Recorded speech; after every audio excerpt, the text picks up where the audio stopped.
Welcome. In this video, I'm going to show you how an admin can block a particular module like Learn Timetable for a particular student. So log in with your school admin credentials into your Prisms portal.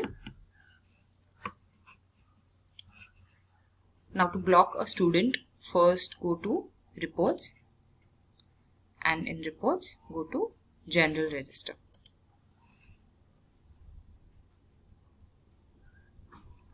Now in General Register, you can search the name of the student that you want to particularly block for. And in front of the name of the student, there's an option or icon where it's written block with a cross mark. Click on it. It will ask you a confirmation whether you want to block a particular student.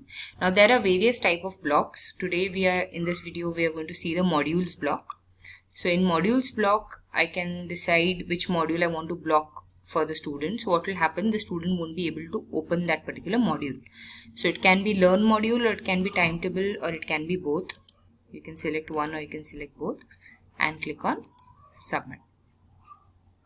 Okay. So now the student won't be able to open the module. So I'll show you a view from the student side.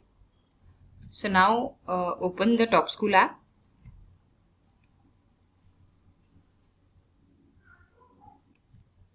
Open the student login. This is just to show you how the block works. So now we blocked both the Learn and the Timetable. So the student would not be able to access the Learn and the Timetable. So first we'll try to open the Learn tab.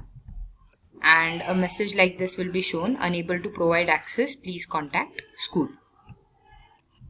Now let's try the Timetable.